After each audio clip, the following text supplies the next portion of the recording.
Thank you. Good afternoon, colleagues, ladies and gentlemen. I would like to take this time to thank you for making time and attending this session. Welcome to everyone in all corners of our country, South Africa. You are welcome. Feel free. This is the last installment, which is the 6th installment of the leadership coaching sessions that have been hosted in the Western Cape. We've come very far within these installments. We've started off and we've covered quite a lot of ground, from talking to issues of team coaching, emotional intelligence, and the role and competencies of leadership. It's been a journey, and we've had these coaches and different ones who are not on this panel today, who have graced us with a lot of wisdom, and I certainly hope we've taken a lot of learning. Today, our topic is back to basics, building and knowing your value as a leader. Building and knowing your value as a leader. I would like to quickly welcome amongst our panel, first, Tumi Sibanda, a leadership coach, and moving with Sazi Ndwandwa, who's also a leadership coach, and last but not least, the president of the BMF, Andile Nomlala. On the same breath, I'd like to pass sincere apologies for Miss Esetu Mangojwa, who could not join us this evening. Some would be aware that her family, the Dazana family, has experienced a tragic loss in the form of Esetu's younger brother. You can imagine. I know with Esetu's commitment, she would have loved to be here, but with all that the family is dealing with, she could sadly not be part of this session. We, as the BMF Western Cape, would like to extend our gratitude, our sincere words of encouragement to say, we are with you, we share your pain in the loss of your son. Moving, as we move forward with our program, building and knowing your value as a leader. I would like to again welcome each of our panelists, and in starting, I would like each of our panelists to greet our viewers at home by just talking through to us the understanding. What is it that you understand about building personal value and the importance of the topic we are talking to today? And perhaps who is the topic addressed to? Who is the ideal audience? In that sequence, maybe we can start off. Any takers? What is your understanding of value building in one's personal capacity? And what is your view on today's topic? Should I choose for myself who I'd like to go first? Are you guys shy? Don't be shy, come now. I'll say Sazi, let's go, fire away. Thank you so much, Yanga, and a warm welcome to the members of the Black Management Forum who are joining us today. Also, warm greetings to my fellow panel members. Now, as you've rightly said, we're going back to basics here. And, you know, for me, the topic is important because it really solidifies, you know, the relationships that we have. And those relationships are to say, when we relate to one another, you know, many people, one perspective that I like giving to people is say, you know, one way of looking at yourself is almost like a PTY, LTD, or incorporated. I am Sazi Ndwandwa, I am a company, therefore I carry that brand. And what that means, therefore, is that every person who pays me from an economic perspective is really a client, whether it's governed by the Consumer Protection Act or whether by the Labor Relations Act. At the end of the day, it's a relationship that is based on the value that those people perceive that I bring into their lives. So it becomes very important that, you know, I build my value in order to manage this company in the same way that you would manage any other company. You know, whether it's an academic institution, whether it's a listed entity, but at the end of the day, any institution is just a consolidation of individuals who all are there to add value in their various roles. So I think that is why it's very important in our personal lives, in our professional lives, in every aspect of every relationship that we want to talk to. The principles remain the same. Thank you. Lovely. Thank you, Sazi. You can greet our viewers to me, your time. Thank you, Yanga, for the opportunity. And thanks, Sazi, for starting us off. And I think maybe before I start, I would also like to pass condolences to SHU's family at this point in time. Coming back to the topic, I think for me, it's important for each one of us to recognize that we're all born with value. And with the value that we're all born with, as we grow, as we experience life, as we experience our careers, we add on to this value. So for me, this topic talks about what it is that I believe about my value. So what do I think about my value? What do I feel about my value? And what do I believe about my value? And this really brings us to the essence of when we're talking about value, what it is. This is really about your self-worth. How do you perceive yourself as an individual? What do you see your value as it being? And how do you portray it out there to show to the world, to say, this is my value? And all that begins with what do you think about yourself? What do you feel about yourself? And what do you believe about yourself? It's a very important topic for everyone, because when we talk leadership, each one of us are leaders in our own right, in different spaces that we operate in. And that value or that essence of our self-worth becomes very important in terms of how we show up in the different contexts that we find ourselves operating in.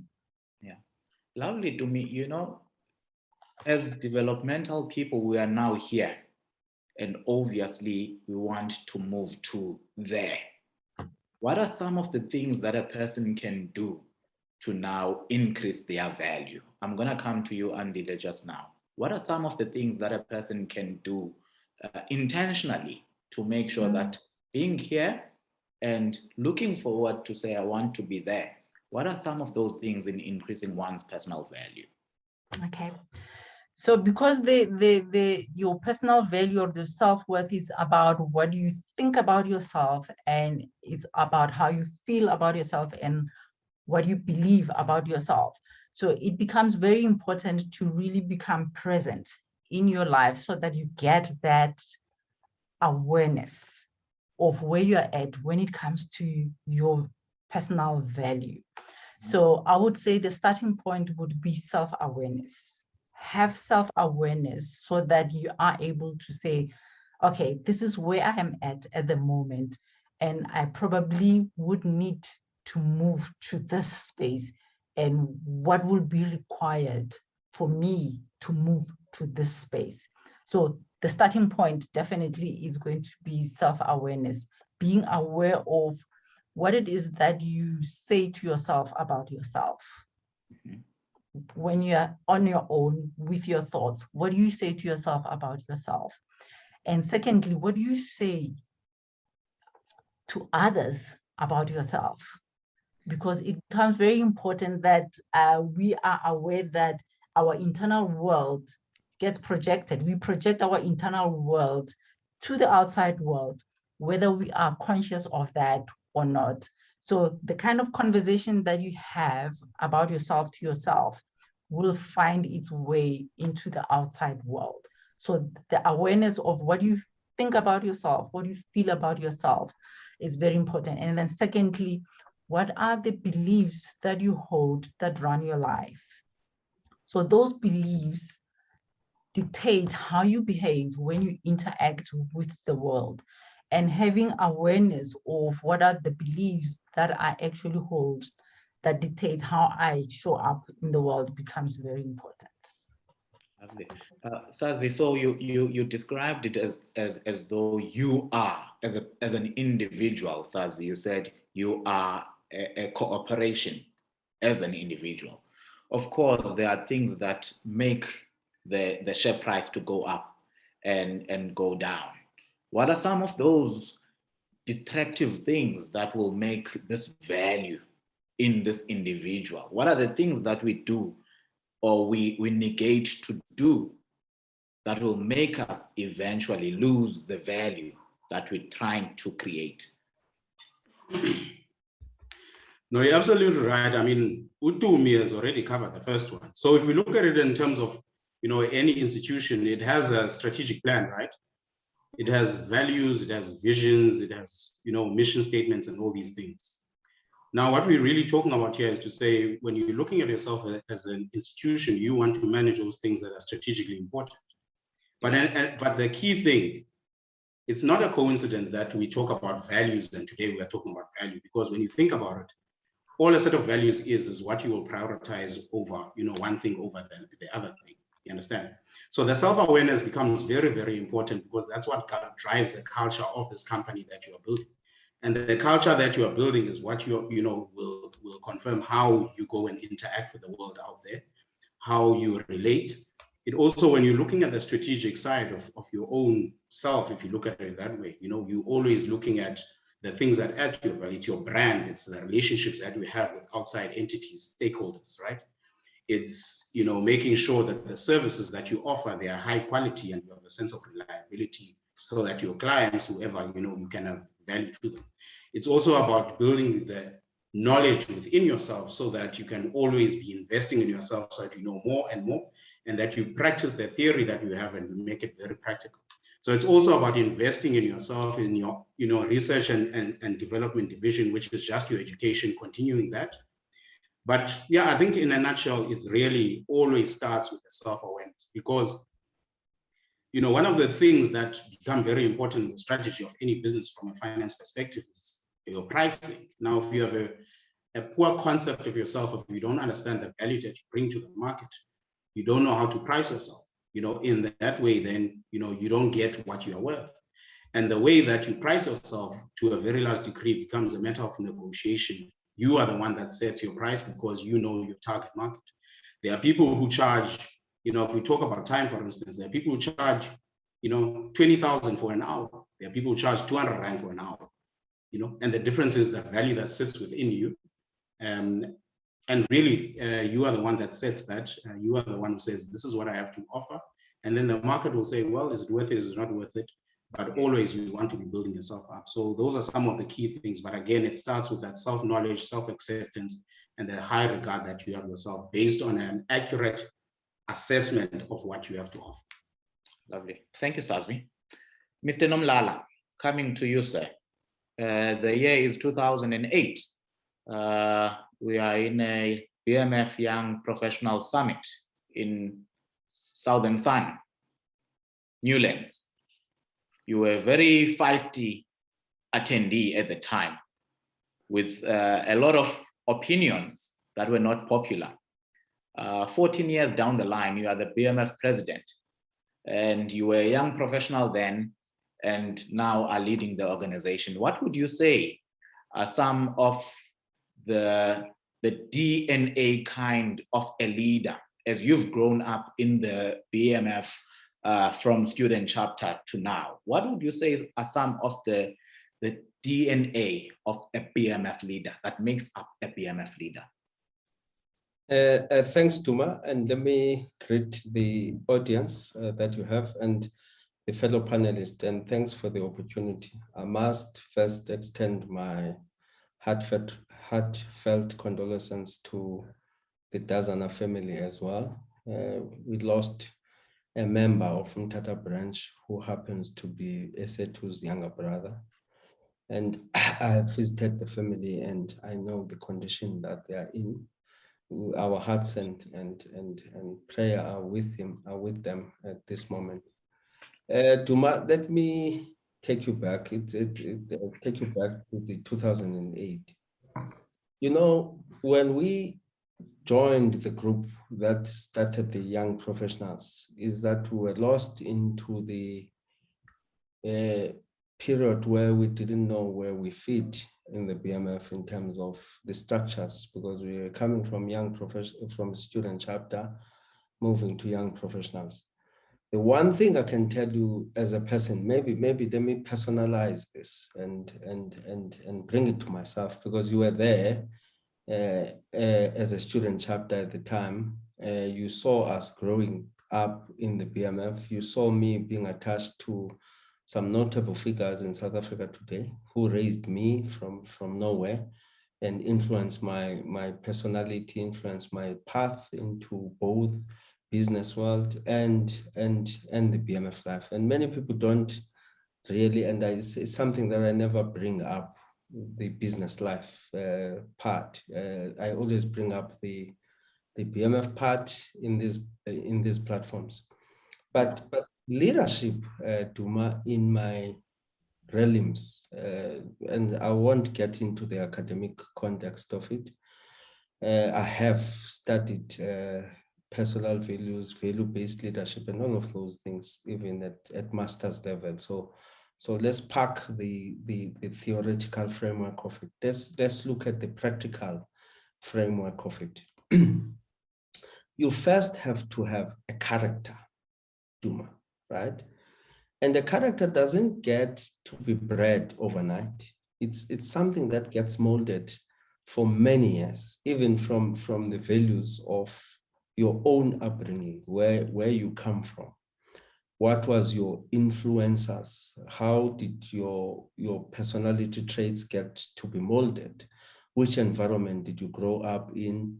How many inferiority complexes you had to overcome, and all of those. Once you define and you have a character. So I grew up under a grandfather who his name was Ngwaibanjwa.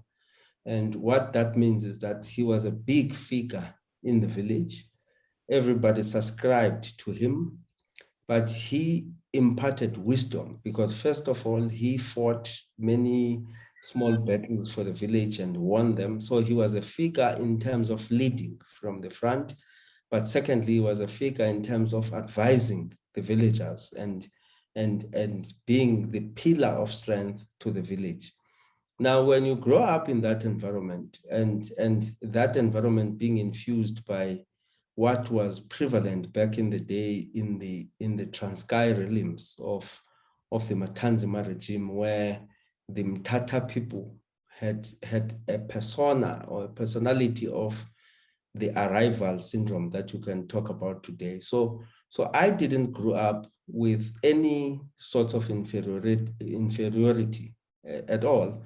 When I arrived in Cape Town, I wasn't the guy, a black guy who grew up under apartheid, who understood that a white person is supposed to be respected. A white person, this bathroom belongs to whites, this one belongs to black people. So I never lacked confidence. Let me just put it that way. Throughout my life, I've never grown up inferior. I've never grown up putting people in the pedestal.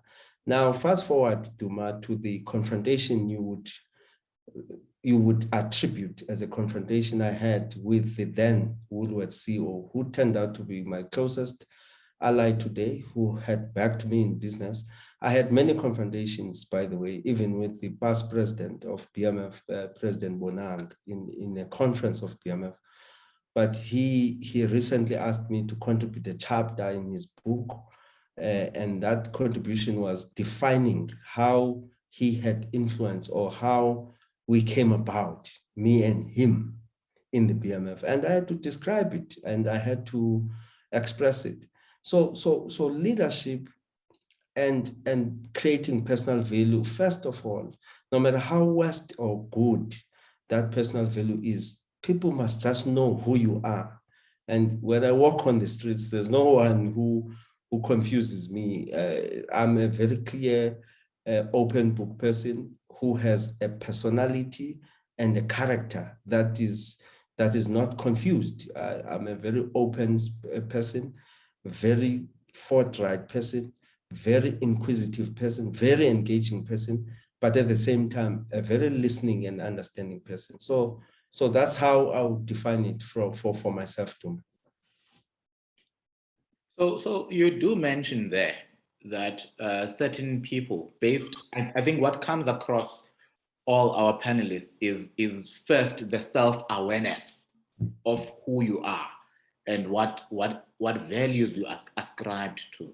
So in this time, Andide, of course, you mentioned Simon Sussman. There was mentorship there. It was mentorship, Duma, not by the typical people would say, because after the confrontation we had at the conference at Newlands, Southern Sun Newlands, yeah, it became an interest of his to further engage, and it became an interest of mine to further understand the business that he was running. And we set up time, and the first time we met, we agreed that we'll meet 3 times a year. yeah, And it became 4 times a year. And shortly thereafter, he was retiring as a CEO, so he had more time to meet with me. So from 2010 or so, we spent a lot of time. But what that does, Duma, is that I see people today when they want to be networked and they are being mentored, they ask a person to mentor. Please mentor me. I don't know how do you define that. You must ask for a conversation, whether it would turn out to be a mentor-mentee relationship. But if you have conversations and you play out your own views to influential people, what naturally then happens is that whenever you start looking for certain opportunities, those people, even if they're going to do nothing for you, because I spent almost 4 or 5 years before me and Simon got into a business. We only got into business in 2014. But before that, he had long opened his relationships that with his networks for me, to an extent that he would say, look, when you go meet so-and-so, tell that person that I said he must meet you. Do you know what I'm saying? So a person trusts you with his own value, and he knows and he can believe that you wouldn't hamper his value, but he knows that you can be challenging and be very controversial, but he knows that whoever cares to listen would not attribute your confrontational engagement to being undermining, being insulting, being any of the other things. So what I'm saying, Duma, is that in my own relationships, and I'll talk about the Silo Molokos of this world, Themba Mvusis of this world, many other people that I've met through the relationships either in the BMF, Simon, or extended relationships, is that you first have to be true to yourself, be honest in your engagements. Don't ask 100 things to 100 people. Just focus on what you want. And first of all, put your own effort into something. When you have pulled through with everything you have, you can then ask somebody to assist you here and there. But your persona, your self-belief, your self-drive, no one would offer you or serve you.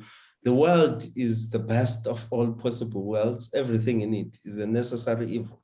No one is there owing you anything, Duma.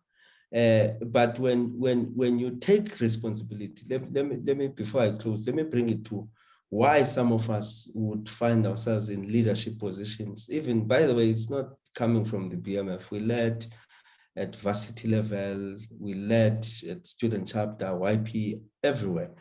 Is that it's not an attribution that you get elected as a leader. It's the attribution that you are interested in contributing to something, and people can find and feel your conviction before they can think about electing you. And in our days, you see that people think leadership is a popularity contest. You want to lead because you are the loudest in the room, you sound cleverer, but all of those things, there are many other loudest and cleverer people. But the question is, with your efforts to contributing, because in the BMF, we are not leading. I'm not like leading my business. In my businesses, when I lead them for monetary returns and obviously the contribution of creating jobs in our country.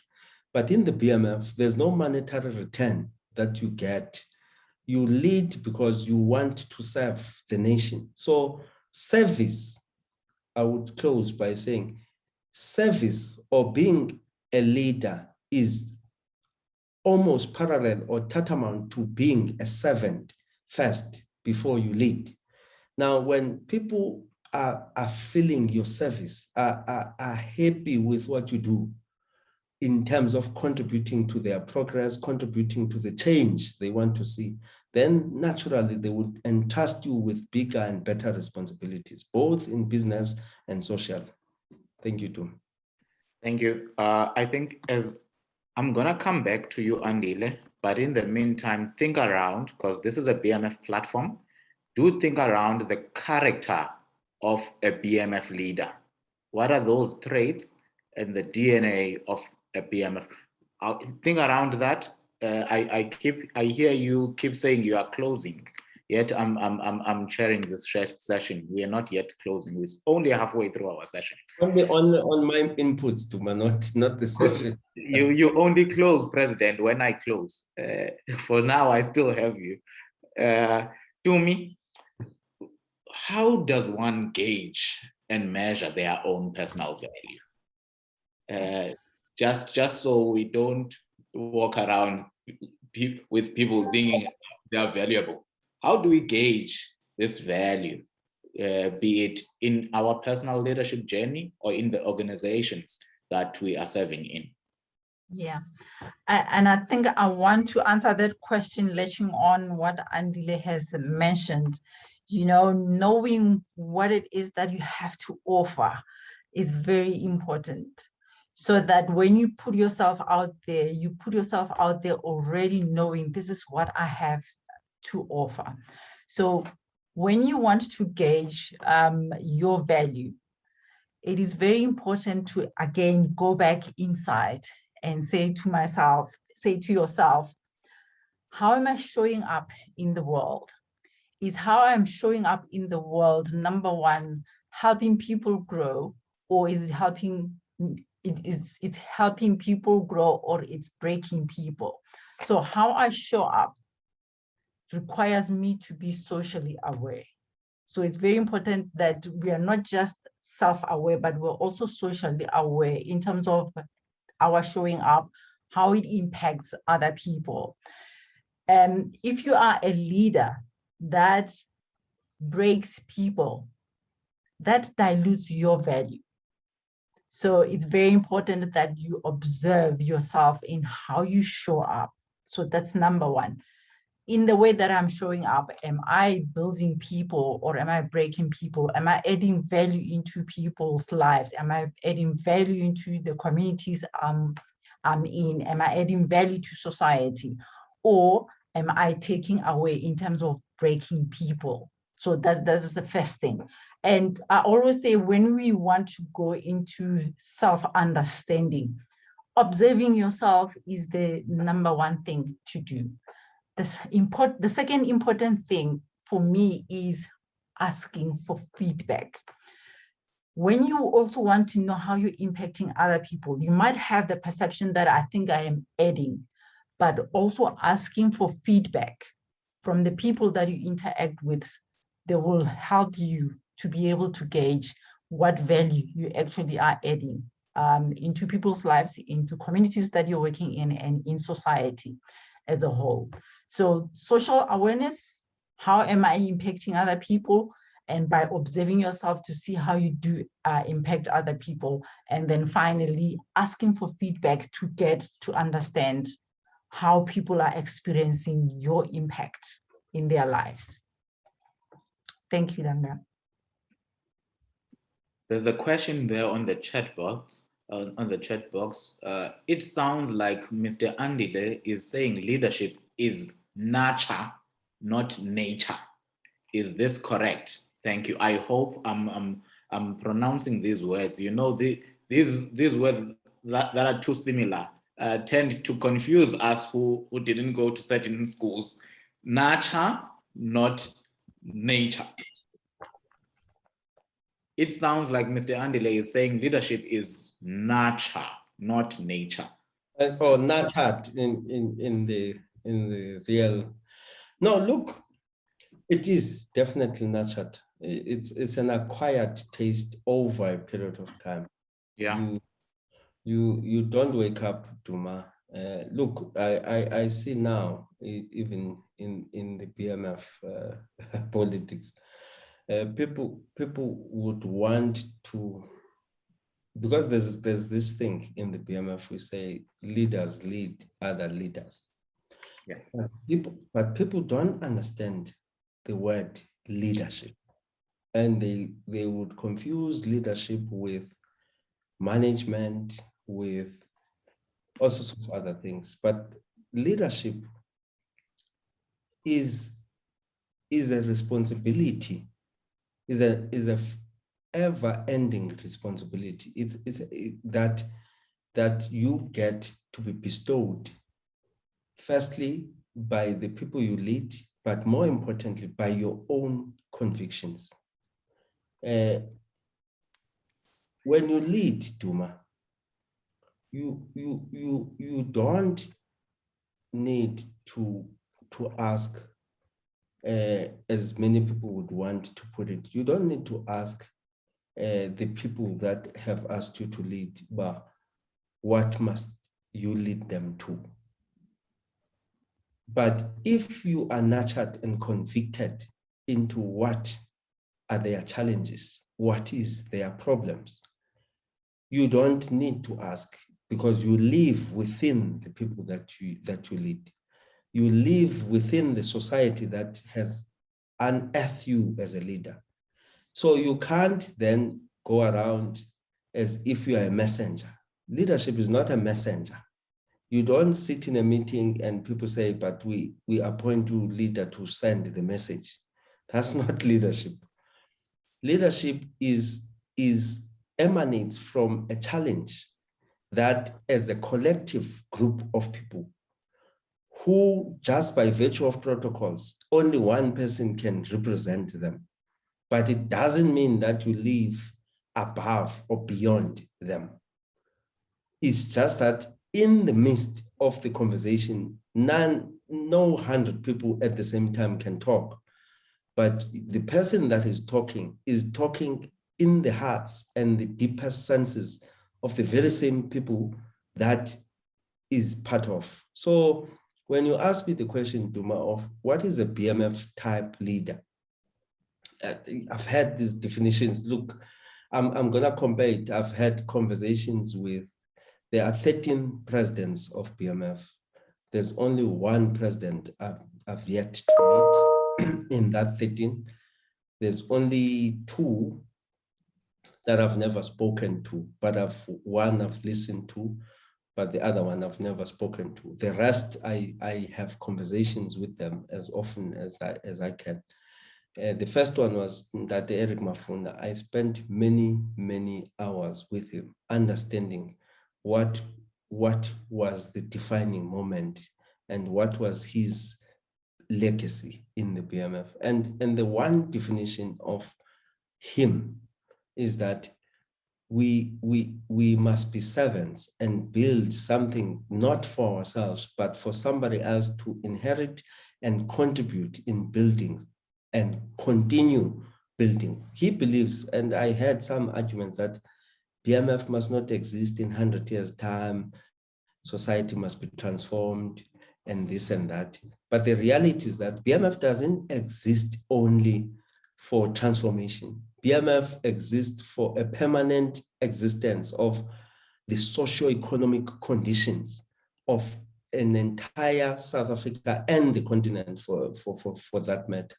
And I think that mission would never be achieved by us realizing full transformation, if there is such a thing.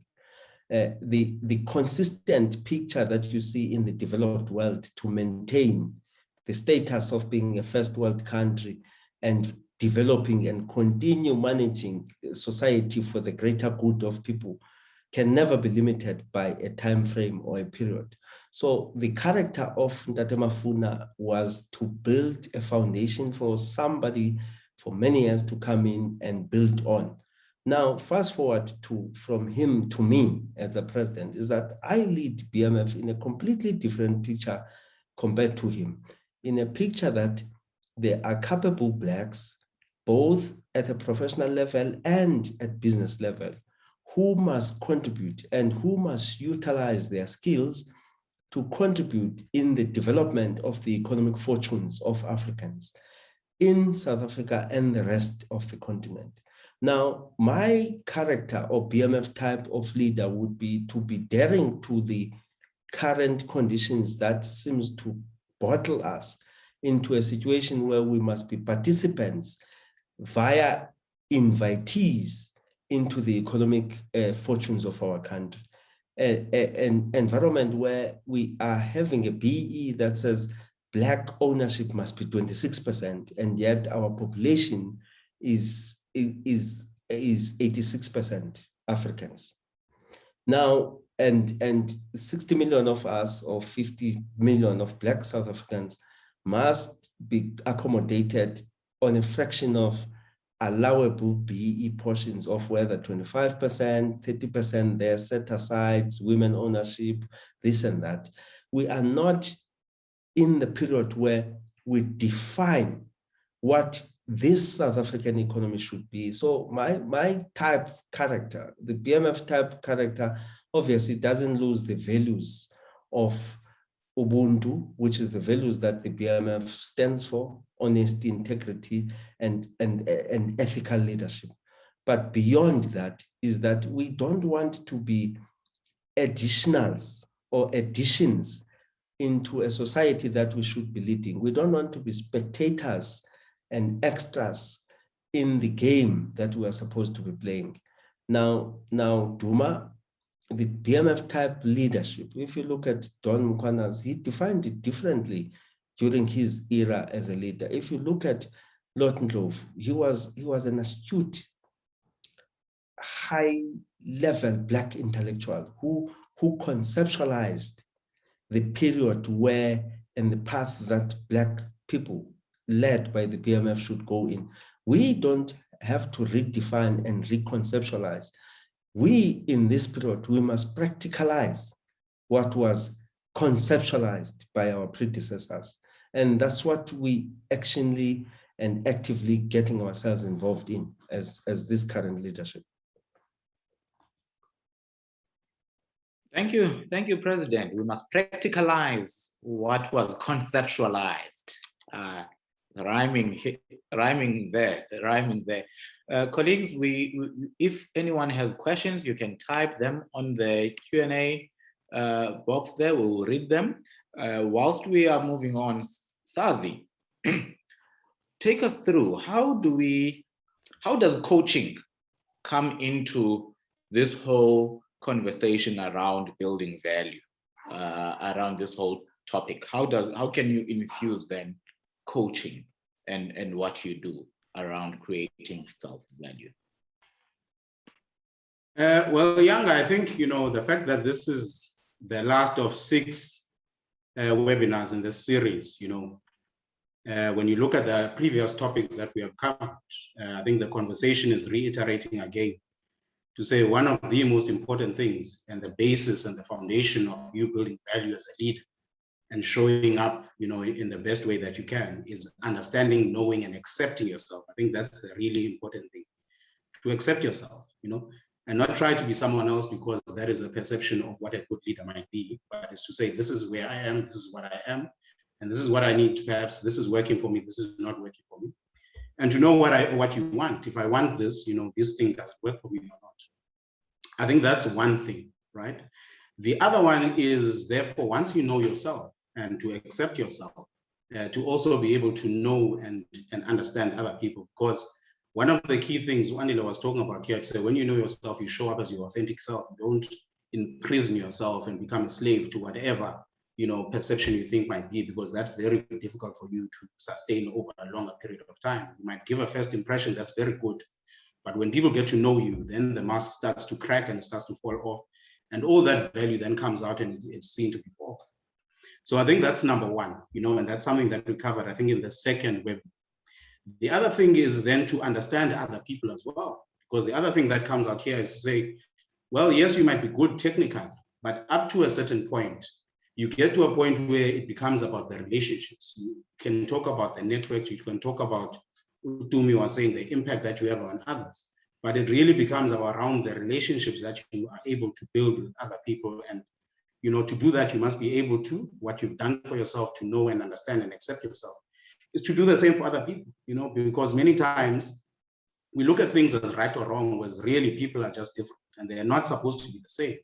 And when people are different from us, we think somehow that there's something wrong with that. If someone leaves from a different style of leading, for instance, if I share a model with you, which talks to the priorities, the values, the motivators, the emotional triggers of people, because most of the things we do because they make us feel a certain way, or because we're avoiding feeling a certain way.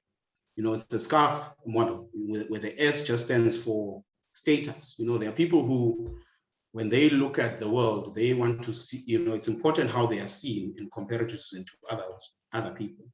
So for them, if they drive a certain car, that's a big thing, right? If they occupy a certain position, I am the senior manager, I am this, you must talk to me in a certain way. It's about status for them. The C talks to certainty. There are people who just want to be certain, they want to predict, they want to know what do you expect from me, what can I expect from you? They want to feel that psychological safety in everything they do in their relationship and their environment. The A talks to autonomy. Those are people who say, well, I want to have freedom to determine my own life, right? I don't want other people to come and enforce things on me so that I, don't micromanage my life in the work environment. But I want to have the autonomy and the power to decide my own fate. And the R is relatedness. Some people, they will really prioritize the relationships and the sense of harmony, everyone getting their say, the buy-in. But what I think is coming through, when you look at many of the leaders that we've experienced from a sustainability perspective, the last one, which is fairness, which is a sense of justice. Those people who fight for a cause, whether we're talking about someone who says, well, how do you contribute? If you're talking about Nklambo, or whoever else you want to talk about, those are the people who say, we're building a legacy in terms of what society needs. So when we look at all of these in terms of the sessions, we're talking about team coaching, right? Where you are able then to build first yourself, then you understand the people around, then you know how to consolidate that into a united force that can drive in one direction and sing to one theme, essentially. And then the last one, of course, that we talked about as well, including how you deal with diversity and the fact that some people will come from a village, some people from townships, some people from the suburbs, some people are Sotho, Pedi, Afrikaans, how you are able then through coaching to be able to develop those skills for yourself so that you can be able to, bring people together despite their differences and their diversity, right? And then the last one, of course, that we talked about was around the additional competencies of what it takes to be a leader. But more than anything else, I think the core theme is our understanding of what education is all about and the fact that we are supposed to self-educate. Because for many of us, we think that the certificate is the thing that says, you know what, I have this capability or not. Whereas actually the certificate, as the name implies, it certifies the value that resides in you. And when it comes to these other things, then the idea is that an education is supposed to teach you how to learn the things that are important for you in the changing context that you find yourself, so that you can first decide what you want based on, on a position of knowledge and educating yourself, and then how to get to that point, especially in this area. So coaching really comes from that perspective of a part of the investment that you do in yourself, so that you can, make sure that all these bases and the fundamentals of leadership and bringing value and optimizing your value are taken care of. Okay, yeah. Thank you. Thank you, Sazi. So to me, Andile normally tells this story that around 2015, 2014, he is walking around Protea Hotel then, and he's interacting with all the directors of Protea Hotel, but he didn't know what value he could extract from this company, nor could he give at the time. And by the time, after 2 or 3 years, when he only found out this is what he could do for this company, Protea Hotel was already being sold to the Marriott Group. And it was a missed opportunity for him to be part of the hotel industry. what are the dangers of someone who possesses value, but at the time they don't see the value that they possess in a particular space? Sure.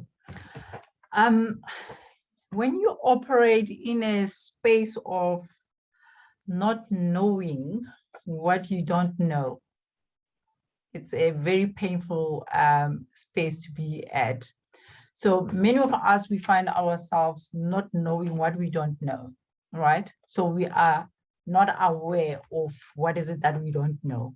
So if you've got value and you don't know about that value, you are not able to give it out and share it with others.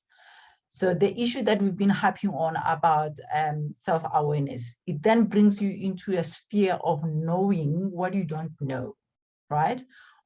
And also getting to know what it is that you know that you were not aware of. So if you had value and you were not aware of that value, when you bring awareness into your space, you then have that awareness of what is the value that I can add. And when you have, there is a phrase from, there's a gentleman, Ramsey, I forgot his name, but his surname is Ramsey.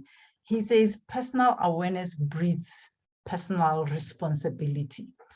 When you get to a space of awareness of the value that you have, then you've got the responsibility to share that value with the people who need that value. So not knowing the value that you have or not putting it out there and sharing it with the world, it's saying there is no personal responsibility there, if that makes sense. So it's very important to have that awareness so that the personal responsibility kicks in for you to share that value. So walking around with the value that you don't know, it's not a good space to be at. So we should always be thriving to move to a space of getting to understand ourselves so that we know what is the value that we possess, so that we can share it with the people that we need to share it with, which is the element of the personal responsibility. And when we operate in, we're not islands as individuals. Wherever we operate, we are in shared spaces as communities, whether it's in the workplace, whether it's where you are working, we all have value that we need to add. And I want to just take us back to the team coaching session that we dealt with, where we're saying we are all ingredients towards baking a cake. So we have responsibility as individuals to bring ourselves as the right ingredients to bake the cake that needs to be baked, whether it's in a team or whether it's in the communities that we find ourselves operating in. So the awareness helps you to come up with the understanding of what kind of an ingredient am I in terms of value, and how do I then go out and add that value in the spaces that I find myself operating in. So the dangers of not knowing is that you rob society sometimes of the value that you have.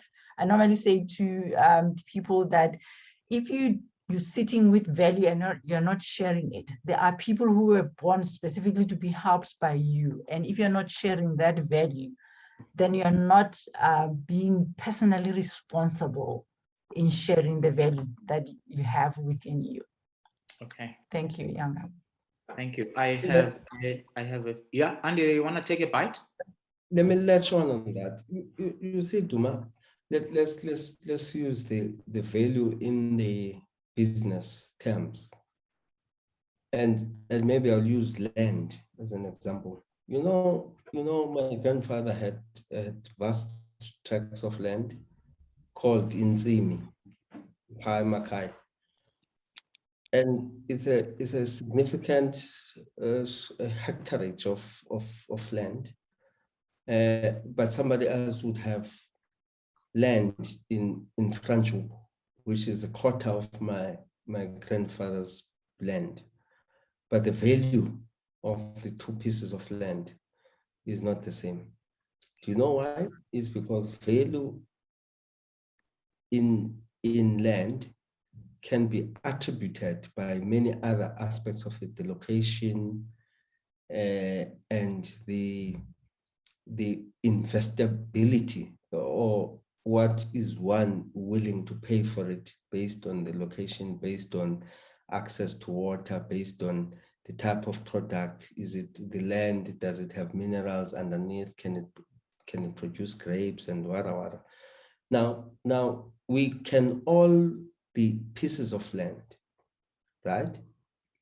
But the attributes of our value doesn't necessarily only lie on us. It lies to an external party that sees you for what good you are worth. I don't know if you hear me on that. Now let me go further. You see, Duma, in business, when you want to derive value, you first have to invest. And I think, as I had mentioned, you must invest in education, you must invest in social capital. I think I spent a lot of time. I spent 10 years minimum just investing in social capital. I think I've built substantial enough networks to create value for myself and create value for the people around me, which is important. But more importantly is that in the space of BMF, as a social or a business entity, a business activist, or social activist endeavor, is that you want to use the resources you have in the pieces of land that you are, and there's willingness for people to invest to help to unearth the potential of the organization, to help to unearth the potential of the people that the organization serves, which is the citizens of our country. I never want to attribute BMF to a dogmatic position of helping and advancing the interest of professionals. I think we have long passed that stage where we only exist to get you, Duma, to be a manager at Discover. We care more about the social compact of how can we advance a colloquial of Black people into strategic positions of economic gain, of social gain, of even human settlement, for a lack of a better word. Now between me and you is that some of us would want to attain leadership responsibilities before we can acquire the long and acquired taste of being able to be the wells of network in our own right, where you can be able to leverage. Mnaduma, I will tell you, you know, I've never wanted to lead BMF, even back in the days, because my social standing and my financial standing, even my academic standing at some point, were not worthy of me being a BMF leader, because you must first be an example to yourself, an example to the people around you, before you can expect the rest of the world to accept you as an example of a person and a capable person to lead. Simon shares something very important in this path. You remember when we were young professionals, we engaged ourselves in painting the schools in the townships, lobbying for money, doing all sorts of things. And he said, Andy, I think the most important thing you can do for your community is firstly you becoming successful. Hence my obsession, Duma, was always about what am I worth to begin with. And you know that I'm very clear in my business life that I have very specific targets of what I want to be worth at what age. What assets must I acquire at what age? Because if success is defined in my community by being a successful business person, then it means that I have to achieve that to be an epitome, and a role model to my community, that a person who grew up in the same streets as ours can achieve X amount of things, which is what us Black people individually, especially those that have gained the opportunity through the democracy of going to school and getting NSFAS, and we are now in executive positions, we are now in big business partnerships and all of those. We first have to be that reflection that our own street mates and our own youngsters that we grew up with can see that if this gentleman can achieve this, I can achieve it myself. So the obsession about wanting to lead and thinking that the position you occupy would be the one that gives you the opportunities, will define you, because other people think that's the case. But you must first be, you must achieve. You can't want to lead BMF and your own personal profile is in tatters. I'm not saying you have to be profiled to other people. There are other people who never knew where I come from. And they only realized when I'm a president that, in fact, actually, this guy had his own solid networks. He had his own solid social capital. And that's what you have to impart in the position, not to take out of the position and you get profiled by the fact that you are a president of BMF. You must contribute something as a leader. You must be the one that is serving the organization with the networks, with the opportunities, with the relationships that you can tie up for it to benefit from you. And which is, other people don't think, they think that it's a personal profiling thing. You must be on TV, then you're gonna get known and all of that. But that's not what it's about. To lead people, you must first have shown a character that you are able to lead yourself into some personal standing of your own. Duma. I think yes, President, I was about to just bring you closer there. How I wished you had spoken, even though in this session it does sound you want to downplay the value of academic attainment as it comes to building value within leadership. Andile, you went to business school and you were not the same. And how I wish you shared the transformational journey from there. However, just to as a minute. In fact, I went to business school not because I was never employed. I only got employed for 4 years maximum. I went to business school many years after I finished my junior degree.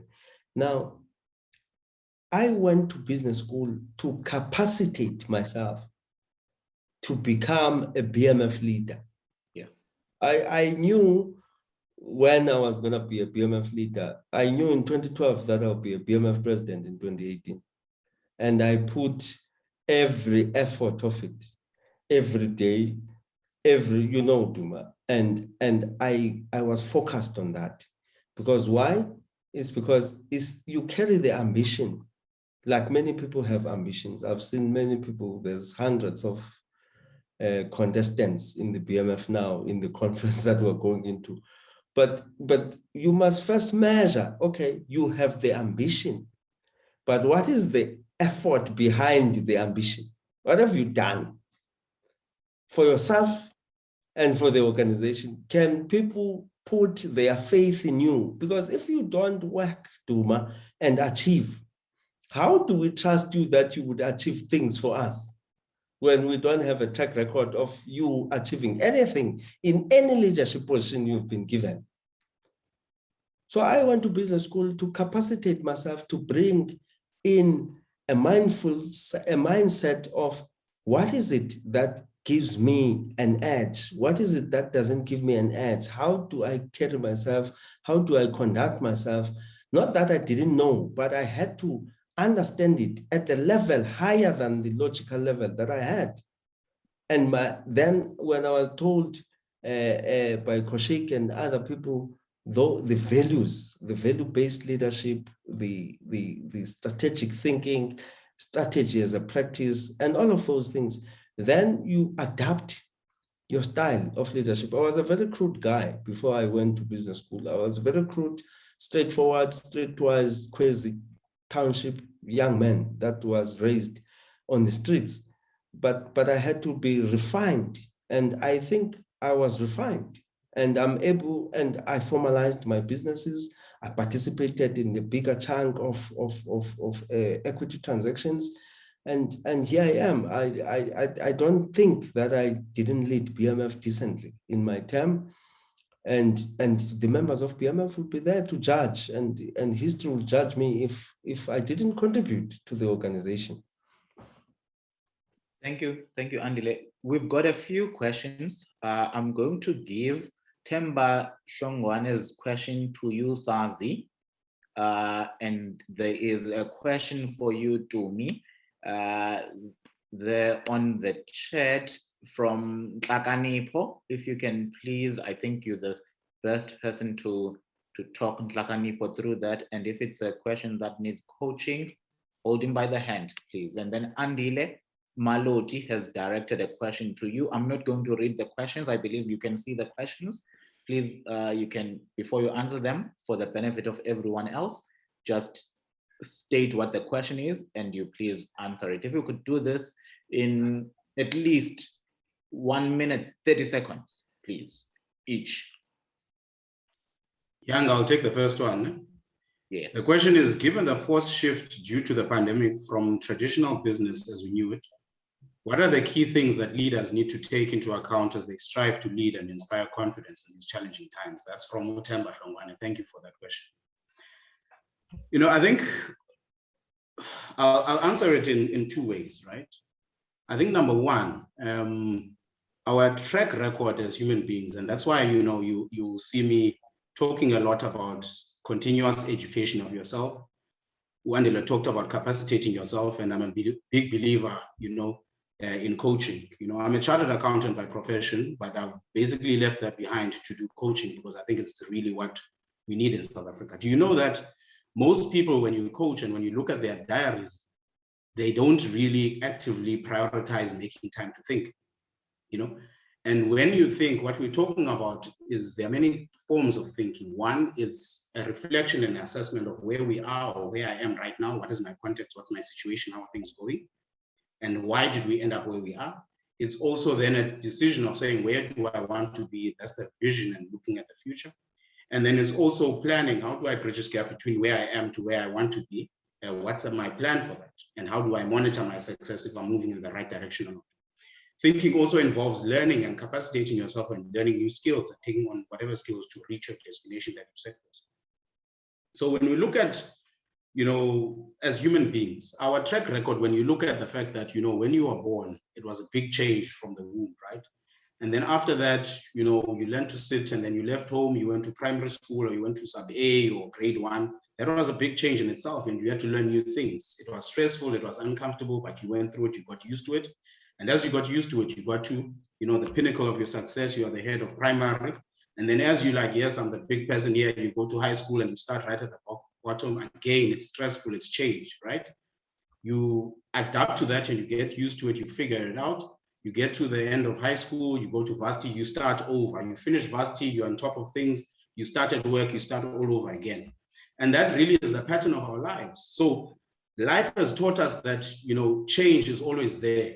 And what change is, it just tests our ability to adapt and to learn new things. That's why this concept of always capacitating yourself, learning new things in the context that you're in is so important. So when we look at where we are now, in principle, it is what we have been experiencing all our lives. And look back, we've got a very good track record of success for us to be here owning businesses. And therefore, this self-worth concept that we are talking about is to say, do you recognize the value that you have in you to deal with situations of change, whether predictable or not, that you faced in your past? So again, you know, when you talk to your mentors, you go and you educate yourself, whether business school, and also you get to understand yourself, because one of the jobs of the subconscious mind is to set patterns in your life to say, well, when we face the situation for the first time, We have had to learn, deal with this. Second time, third time, it becomes subconscious, right? When I turn left, I don't think clutch down indicator, it's just subconscious, right? In the same way, when we think about situations, we have these thinking and emotional habits. When how you interpret a situation, immediately your subconscious kicks up all the options of what is possible, and it says, this is how we normally deal with situations like this, right?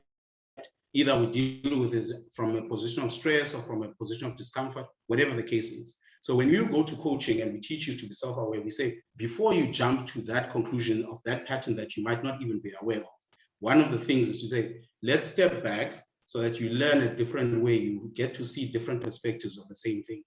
So in answer to that question, how do we deal with these things? I think the most important thing that you can do is to make that time to think alone, to think with other people, whether you go see a coach, whether you go see a mentor, whether you go and read certain articles of other people and how they deal with it. But the number one message from my side is you must make and prioritize the time to think as probably the most important thing that you need to do in your everyday life and running yourself and then running your business. Thank you. Yanga, can you please read the question? I don't see the question from Saganibo on my question panel. Can I read it for me, please? The question reads as follows. I resonate with the sentiments shared by the president when it comes to personal attributes and commitment to problem solving that inherently puts one in positions of leadership. However, as a young professional, I have struggled to place this in the context of corporate. I have found that more often than not, if the culture is heavily influenced by bureaucracy, leadership is determined by the ability to assimilate more than anything else. How does one maneuver this? So I'm going to take it to say, how do you really maneuver corporate politics? Because yes, in essence, that's what I'm getting from that question. Sazi is laughing. That's what I'm getting from this question. I want to maybe latch on what Sazi says, the time to think, when he talks about the time to think on your own, and also time to think as a collective. When you walk into a corporate setting, as much as you have your own aspirations as an individual, and you have to get to understand how you want to achieve your own aspirations, it's very important to know that you're walking into a collective. And when you're walking into that collective, it's very important to read what the atmosphere, what is in that space, what are you seeing playing out in that space. And it becomes very important that you have mentors and sponsors within your organization to actually assist you to be able to navigate that space or to navigate the corporate politics. So we walk into organizations with our own personal values, and we obviously want to show up as ourselves with our own personal values. But when we walk into an organization, we walk into an organization that has got its own values, right? So when you walk into a space where there are values already, there is going to have to be some way of give and take, right? It's not going to be all the time that your values take precedence. The organization has got its own values. You have, as an individual, to say, how are my values and the organizational values aligning? If there is alignment, then you ask yourself, is this an environment where I can be able to contribute and thrive?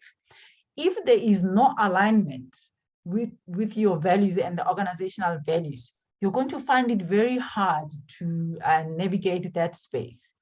And that's where I find people saying, then I was forced to assimilate. It's because your values and the organizational values have somehow not aligned. And I say to people when I do workshops on values with them, to say, you have hard questions that you have to make when you're in an environment that doesn't talk to your values. Ask yourself, is this an environment I can continue to exist in? And if the answer is yes, then how can I then influence a shift in the culture in the organization? And that brings the responsibility to say, then what is it that I can do to influence that culture in that organization? If the answer to is this an environment that I cannot exist in other words, your values are actually being trampled by that environment, you have to make the hard questions to say, am I staying or am I leaving in this organization? Our contributions or our value is valuable in an environment where you are able to really contribute, where you are able to freely contribute that value that you have.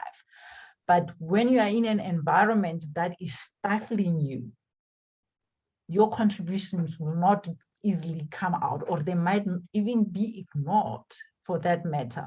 So it's very important to read the environment. In fact, even before you come into an organization, say, is this an organization where my value can be appreciated before you even go into this environment? And once you are in there, is how do I then learn the environment and understand how my value can be contributed and how it can be appreciated? And we go back to those values.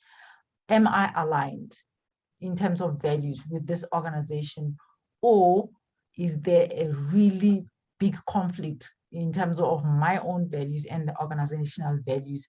And if there is a conflict, can I influence?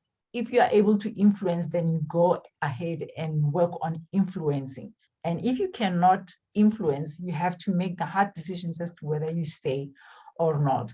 And those choices that you have made, you then have to live with the consequences of those choices, because sometimes people, because of economic reasons, socioeconomic reasons, they would choose to stay in an environment because they would say, I don't have any other options. And in that space, if you cannot influence that space and you have chosen to stay, then that's what you have in that environment. Thanks, Yana. Thank you, Tumi. Andile, if you can please take Maloti's question. I think we are just over time, am I correct? Yeah, very much over time. Whilst you also, as you answer that question, you also sneak in your closing remarks. Colleagues, there is a survey that we will ask that you complete before you exit. If you could please do that. President, as you answer the question, please, man, next time when you make examples about discovery and myself, mustn't be at managerial level, okay? It must be at ownership level. Of course, I've built my leadership value already. So please don't reduce it to manager level now. Okay. No, look, this is an important question. How do we ensure we impart the values of a BMF leader to those coming fresh into the organization with little to no institutional memos? The truth of the matter, Malodi, is that, and the rest of you colleagues, is that when we joined BMF, the culture, the prevailing culture in our society was different compared to now. Anything that has a position in our days is viewed as something of a pedestal for people's personal advancement. Now, even in the BMF, the toxicity of the culture that the leader of our society, as we know it, called the African National Congress, the toxicity that came with those politics is now prevailing in the BMF. You saw the dirty politics that are taking place when we're going to conferences. I've been a victim of that twice. And you saw the strange breed of individuals. And I think this President Bonang once diagnosed it. And we had a culture back in the day where to be a BMF member, you used to apply and a certain committee, whether it's the provincial or the board, would then receive the application forms and peruse through each form for you to be made a member. But that culture has since been done away with. So people just fill up a form and pay their membership, or they pay their membership and fill up their form later. And we have unfortunately a culture, even with members who have been with us for some time, their obsession is about competition, is about positions, is about everything else except serving. They have no track record of leading or serving in any structure positively and bring in positivity into the organization. But whenever there's leadership contest, they come in. Now, how do you impart that? I think the culture that you see in the student chapter, for instance, is much better than the mother body, even though there's dangerous contestations that takes place at student chapter level, but there's still that inculcation that takes place at university level, just for people to be firstly orientated into the organization, start understanding what is the organization about, and the organization exposes them to first gala dinners, first opportunities in the job market, and all of those things. At that level, people are still humble. Once you pass the student chapter level and you get to YP level and the mother body level, there's an element of opportunism that is coming in. Opportunism that is at the detriment of the work that we're trying to do. And if we don't infuse and breed the youngsters that are coming from the student chapter, I'm afraid we're going to lose BMF in few years' time. And obviously, now that we are in leadership, we have responsibility to make sure that we don't allow the foreign behavior and the foreign characters to occupy positions of leadership. I think what killed the ANC is that the rogues didn't just contest power, they ended up attaining power. And once you give leadership to people that are more about their personal standing and their personal self, and they are not ethical and all of those things, and grandstanding, then you're going to have a clear erosion of the BMF values, and we must prevent that. And I know that BMF members would prevent that. We would never allow people that have personal gratification to lead our organization. We'll allow people that wants to serve the organization in whatever capacity to lead. And most of the times we must allow people that have track record of leading in any structure in our organization to firstly graduate and become national leaders, become provincial leaders, and become branch leaders. In closing, Duma, from my side is that, first of all, I would make an impassionate plea to BMF members that we are going to a conference on the 19th of November, and it's a democratic organization. BMF is a democratic organization. We allow contestations at the conference, and we expect contestations at the conference, and we want a leadership that would be elected through a democratic process of BMF. And all we want is that people and members of the organization must adhere to democratic principles. They must convince each other of the leadership preferences that they prefer, but they must not engage in clandestine politics. They must not engage in politics that end up eroding the BMF name, even more than the name of the individuals they are trying to destroy and the individuals that they are opposed to. They must firstly deal with the fact that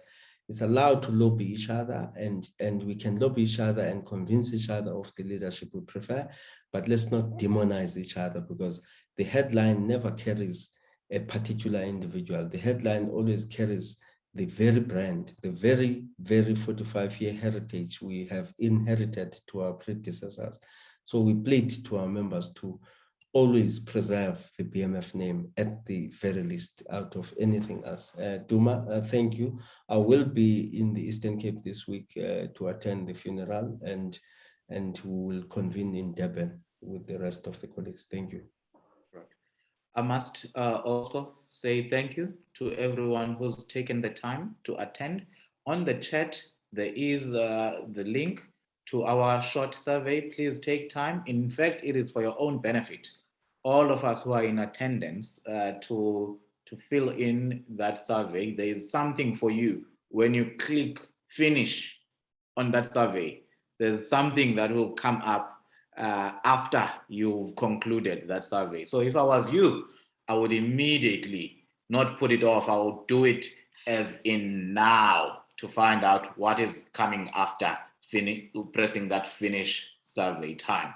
Thank you, colleagues. And I would like to thank you again, Sazi, Tumi, and Andile for making the time to join us. We certainly hope that this 6-part series will yield benefits and fruits, that someone will say, I learned about the value of coaching in 2021 during the year of the pandemic. And they will look back and say, I took the opportunity and I got myself a coach, and my leadership and how I solve problems, how I've built capacity in myself to be of value is different than it was. So we look forward to being in touch with you and walking this journey with you in building value in ourselves. Thank you and good night. Don't forget, let's go to the survey. Thank you. Have a good one. Thanks, Yanga. Thank you very much.